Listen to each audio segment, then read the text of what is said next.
The Discovery, the Martian wind howled across the rust-colored landscape as Dr. Elena Vasquez adjusted her radiation suit settings for the third time that hour. The dosimeter on her wrist clicked steadily, a metallic heartbeat counting down the minutes until the thin atmosphere and cosmic radiation would force her back to the research station. She had maybe 2 hours before her daily exposure limit was reached, and she intended to make every minute count.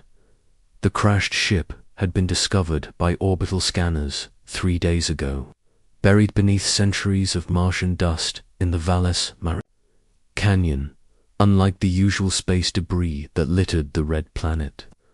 This vessel showed signs of technology far beyond anything humans had developed. Its hull gleamed with an oily, rainbow sheen that seemed to shift and dance in the pale sunlight, and geometric patterns covered its surface, like some alien language written in metal and light. Elena's team had wanted to wait for the full archaeological expedition to arrive from Earth, but something about the ship called to her scientific curiosity. As the mission's chief xenobiologist, she'd spent 15 years studying alien microorganisms and fossilized remains. This was the first intact alien vessel humanity had ever found, and she couldn't resist taking a preliminary look. The ship's entry hatch had already been partially excavated by the survey team. Elena squeezed through the narrow opening, her suit's lights illuminating a corridor that seemed to pulse with bioluminescent veins running along the walls. The air inside registered as breathable, which was impossible given Mars' thin atmosphere, yet her suit's sensors confirmed it. Somehow, the ship was maintaining its own environment after what appeared to be centuries of burial. She moved deeper into the vessel, following the glowing veins that seemed to pulse with increasing intensity. The corridor opened into a vast chamber that defied the ship's external dimensions. The ceiling arched high above her, covered in what looked like living crystal formations that cast prismatic light throughout the space. At the chamber's center lay something that made Elena's breath catch in her throat. The creature was magnificent and terrible at once, roughly the size of a small spacecraft. It possessed the general form of Earth's mythological dragons, but its hide was covered in scales that looked like cut gemstones. Each scale shifted through the spectrum of visible light as the creature breathed, creating a mesmerizing display of color. 6 limbs ended in delicate claws that seemed more suited for intricate work than combat, and its elongated head bore features that spoke of ancient intelligence. Most striking were its eyes, large, multifaceted orbs that reflected the chamber's light like prisms. Even unconscious, those eyes seemed to hold depths of knowledge that made Elena feel very small and very young. The creature's breathing was labored, and Elena could see that it was injured. Dark crystalline fluid seeped from several wounds along its flanks, pooling on the chamber floor where it created small galaxies of swirling light. Elena's scientific training ward with basic caution as she approached the being. Her suit's medical scanners detected complex biological signatures unlike anything in Earth's databases. The creature's blood, if it could be called blood, seemed to contain structures that reorganized themselves even as she watched. It was as if the fluid was alive, constantly rewriting its own genetic code as she knelt to take readings. Something unexpected happened. A drop of the crystalline blood had splashed onto her suit's damaged seam near the wrist, where weeks of Martian fieldwork had worn the protective coating thin. Elena felt a warm tingling sensation spread up her arm, and when she checked her radiation exposure monitor, she found something impossible. Her accumulated radiation dose was decreasing. The realization hit her like a physical blow. The creature's blood was actively repairing the cellular damage caused by Mars' harsh environment. In 30 years of medicine and xenobiology, Alina had never encountered anything with such profound healing properties. This was beyond regenerative medicine. This was cellular resurrection. A voice spoke in her mind, gentle but impossibly ancient, carrying the weight of eons in its telepathic whisper. You are the first to show curiosity rather than fear, small seeker of knowledge. Alina nearly fell backward, her heart hammering against her ribs. The creature's prismatic eyes had opened and were regarding her with what she could only describe as kindness. You're telepathic, she managed to say aloud, though she sensed the being would understand her thoughts regardless. I am Zephyr, last of the Vorthok, guardians of what you call the Milky Way galaxy. We have watched over younger species for 3 million of your years, protecting them from threats they could not yet comprehend. But our time has ended, and yours has just begun.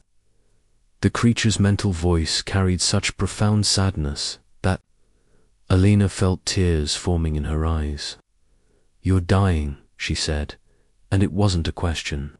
Even without medical training in alien physiology, she could see that Zephyr's life force was ebbing. The light in its crystalline scales was dimming with each labored breath. Yes, but not from injury.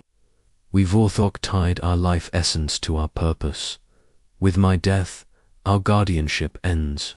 But perhaps, Zephyr's mental voice grew thoughtful, perhaps it need not end entirely. Your species shows promise, Dr. Vasquez, in your short existence. You have demonstrated qualities we spent millennia trying to cultivate in other races. Alina felt a chill that had nothing to do with Mars temperature. How do you know my name? Your thoughts are an open book, as are the thoughts of your entire species. We have been watching humanity since you first looked up at the stars with wonder instead of fear. You possess something rare among young civilizations, the ability to sacrifice for others, to choose hope over despair, to find solutions where others see only problems. The creature struggled to lift its great head, and Alina, instinctively, moved closer to support it. Her gloved hands touched scales that felt warm despite the cold chamber, and she felt that strange tingling sensation again. My blood can heal any wound, cure any disease, restore any damaged tissue, Zephyr continued. It could save your species from the plague that even now spreads across your homeworld. Alina's blood ran cold. What plague? We haven't received any communications about a plague. The Grey Death began 3 days ago in your Asian continental mass. Your medical authorities believe it to be a new virus, but it is something far worse. It is a weapon left behind by those who destroyed my people. A final cruelty designed to eliminate any species that might replace us as guardians. Without treatment, it will turn your people to living stone within weeks. The weight of this revelation threatened to crush Alina's spirit. Earth was dying, and she was stranded on Mars with the only possible cure bleeding out in an alien ship. Can you synthesize your blood? Create a cure that can be mass-produced. Zephyr's great head shook slowly. My blood cannot be replicated by your technology. It is tied to my life essence, my very soul. Each drop used to heal diminishes what I am. With enough healing, I would eventually become. The creature paused, searching for concepts Alina could understand. I would become as you are, human. The transformation is irreversible. Alina's mind raced through the implications. The Vorthok was offering to sacrifice its very nature to save humanity. It would give up its immortal existence as a cosmic guardian, to become mortal, to become human. The nobility of such a sacrifice was almost beyond comprehension. Why, she asked simply, why would you do this for us? The creature's prismatic eyes reflected Elena's own image back at her, multiplied into infinite possibilities. Because in you, I see the future of guardianship. Your species has the potential to protect others as we once did. You have the rare gift of growing stronger in the face of impossible odds, of finding hope where others find only darkness. We call it the humanity factor, the ability to succeed. Against all logical probability, through sheer determination and ingenuity, felt the weight of destiny settling on her shoulders. Outside, the Martian wind continued its eternal song, but inside the alien vessel, the fate of two species, one dying, one yet to reach its potential, hung in the balance. She looked at her radiation monitor again, watching the numbers continue to decrease as Zephyr's blood worked its impossible magic on her damaged cells. If we do this, she said carefully, if we use your blood to save my people, what happens to you? How much of yourself will you lose to save your entire species? Zephyr's mental voice carried a tone of acceptance. All of it. I will become completely human, with human limitations, human mortality. But I will retain my memories, my knowledge of the galaxy and its dangers. Perhaps that knowledge, combined with human determination, will be enough to continue our work. In a new form, Alina stood in that crystalline chamber for a long moment, feeling the weight of the decision before them. Through the ship's hull, she could sense the vast emptiness of space stretching between Mars and Earth, where billions of people lived their lives unaware that their existence hung by a thread. She thought of her sister's children, of all the children on Earth who might never grow up to see the stars if the Grey Death wasn't stopped. There has to be another way, she said finally. Some method that doesn't require you to give up everything you are. Zephyr's laugh was like crystal chimes in her mind, spoken like a true human. Never accept the impossible. Always search for a third option. The creature's great head turned toward Alina, and she saw something like affection in those prismatic eyes. Very well, Dr. Vasquez. We will work together to find that third option. But time is short, and your people are already beginning to fall to the Grey Death. We must act quickly. Alina pulled out her portable laboratory equipment, her scientific mind already racing with possibilities. She had found humanity's salvation in the most unlikely place, in the willing sacrifice of an alien god. Now she had to prove worthy of that. Sacrifice by finding a way to save both species. The real work was just beginning. The transformation, the journey back to Earth, took 18 hours using the emergency shuttle that Elena's team had left in orbit. Around Mars, during the flight, she worked feverishly to analyze samples of Zephyr's blood, while the ancient Vorthok lay in the shuttle's cargo bay, too large for the passenger compartment, but somehow making the cramped space feel larger just by his presence. The news from Earth grew worse with each transmission they received. The Grey Death had spread faster than any virus on record, turning victims into living statues within hours of infection. The crystalline growths that replaced human tissue were beautiful in their geometric perfection, but they trapped the consciousness inside, creating millions of aware but immobile prisoners. Major cities were reporting infection rates of over 60%, and the world's governments were on the verge of complete collapse.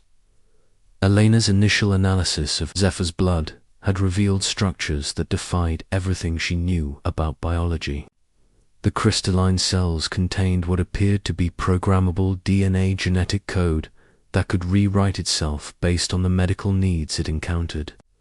When exposed to cancer samples, the cells became cancer fighters. When exposed to viral infections, they became antivirals, It was as if each drop contained the potential to become whatever medicine was needed. The blood adapts, she explained to Zephyr as they entered Earth's atmosphere. It's not just a cure, it's an intelligent cure. But I still don't understand the mechanism that causes your transformation. Zephyr's mental voice was weaker now than it had been on Mars. The journey had cost him significant energy, and Alina could see that more of his scales had lost their prismatic quality, becoming almost skin-like in appearance. The blood is not separate from what I am, he explained. It is my life force made manifest. Each time it heals, it carries a piece of my essence into the being healed. In return, I absorb their mortality, their humanity. It is an exchange at the deepest level of existence. The shuttle touched down at the Centers for Disease Control in Atlanta, where Alina had arranged to meet with the world's top medical researchers. As they transferred Zephyr to a specially prepared medical facility, Alina was struck by how much more human he appeared than he had just days before. His great claws had become more like hands, his serpentine neck had shortened, and his eyes, while still large, were no longer multifaceted. Dr. James Chen, the CDC's director, met them at the facility with a team of xenobiologists and medical experts. Alina had worked with James for over a decade, and she could see the exhaustion and desperation in his eyes. Alina, thank God you're here. The situation is worse than we've been reporting. We have maybe 72 hours before civilization collapses entirely. Alina introduced Zephyr to the assembled team, and she watched their faces transform from skepticism to awe as the ancient guardian spoke telepathically to each of them. The effect was profound. Hardened scientists reduced to tears as they encountered a mind that had witnessed the birth and death of entire civilizations. We need to create a synthesis protocol, Alina announced, spreading her research across the conference table. A way to replicate the blood's healing properties without requiring constant extraction from Zephyr. I've identified the key protein structures, but the challenge is maintaining their adaptive properties in a laboratory environment. The next 24 hours blurred together in a haze of caffeine, desperation, and brilliant human problem-solving. Elena's team worked around the clock, combining Earth's most advanced genetic engineering techniques with principles they learned from studying Vorthok biology. They encountered problem after problem. The synthetic blood lost its adaptive properties when removed from Zephyr's influence. The healing effect diminished with each generation of replication, and the manufacturing process required resources they simply didn't have time to gather. It was Dr. Sarah Kim, a bioengineering specialist, who proposed the breakthrough solution. What if we don't synthesize the blood? She suggested during a late-night brainstorming session. What if we create a symbiotic relationship? Use Zephyr's blood as a template to reprogram the human immune system itself. Alina felt the familiar thrill of discovery racing through her. Exhaustion, gene therapy, she breathed. We use the adaptive properties of Zephyr's blood to teach human cells how to fight the Grey Death, instead of external treatment. We make every human capable of producing their own cure. Zephyr, now noticeably more human in appearance, raised what had once been a claw but was now clearly becoming a hand. This approach has merit, he said, his mental voice accompanied now by actual speech in a voice that sounded increasingly familiar, but it will require my blood as a catalyst for the initial treatment. Every human on Earth will need direct exposure to initiate the adaptive response. The implications were staggering. To save humanity, Zephyr would need to give not just drops of his blood, but a significant portion of his life essence. Alina ran the calculations in her head and felt her heart sink. That much blood transfer, Zephyr, it would complete your transformation. You'd become fully human. I know, the former guardian replied, and now his voice was audibly human, though it still carried the weight of ancient wisdom.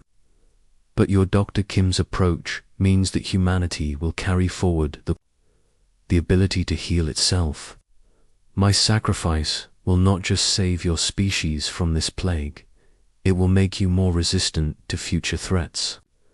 Alina looked around the room at her colleagues, seeing her own determination reflected in their faces. There's got to be another way. We need more time to research alternatives. Time we don't have, James interjected, holding up his tablet. The screen showed real-time infection statistics from around the globe. The numbers were accelerating exponentially. Alina, at current rates, will lose 90% of the human population within the next 48 hours. Alina closed her eyes and felt the weight of an impossible decision. When she opened them again, she saw Zephyr watching her with eyes that were now completely human, warm brown eyes that somehow still held the wisdom of ages. If we do this, you'll be trapped here with us. No more flying among the stars, no more immortality, no more cosmic perspective. You'll be as mortal and limited as any human. Zephyr smiled, an expression that looked strange but genuine on his increasingly human features. Dr. Vasquez, I have watched over the galaxy for 3 million years. In all that time, I have never encountered a species that inspired me the way humanity does. Your people face extinction with courage, work together despite your differences, and never stop fighting for each other. If I must become human to save such a species, then I cannot imagine a better fate. The process took another 36 hours to complete. Elena's team worked with desperate efficiency to create the delivery system, aerosol dispersal units that could be deployed from every major city, crop dusters repurposed to blanket rural areas, even submarine-launched capsules to treat populations. On islands and coastal regions, the gene therapy required direct inhalation to be effective, but once absorbed, it would spread through communities naturally as people breathed the modified air. Throughout the process, Alina watched Zephyr's transformation accelerate. His scales became skin, his great size diminished to merely tall for a human, and his alien features gradually rearranged themselves into something that could walk among people without causing alarm. By the time they were ready to deploy the cure, he looked like a man in his 40s with kind eyes and an impossibly deep voice. Are you ready? Alina asked as they stood in the command center, watching displays showing deployment teams around the world preparing to release the cure. Zephyr, who had chosen the human name David, after King David, who fought giants, placed a hand on her shoulder. Dr. Vasquez, I have spent millions of years watching over species from a distance. Now I get to live among the most remarkable species I've ever encountered. I'm not losing my purpose. I'm finally getting to experience it firsthand. Alina gave the order, and around the world, the cure was released. The results were almost immediate. The crystalline growths that had been consuming humanity began to crack and dissolve. People trapped in Livingstone prisons felt sensation return to their bodies. Children who had been unable to move for days suddenly sat up and asked for their parents. Zephyr smiled, an expression that looked strange but genuine on his increasingly human features. Dr. Vasquez, I have watched over the galaxy for 3 million years. In all that time, I have never encountered a species that inspired me the way humanity does. Your people face extinction with courage, work together despite your differences, and never stop fighting for each other.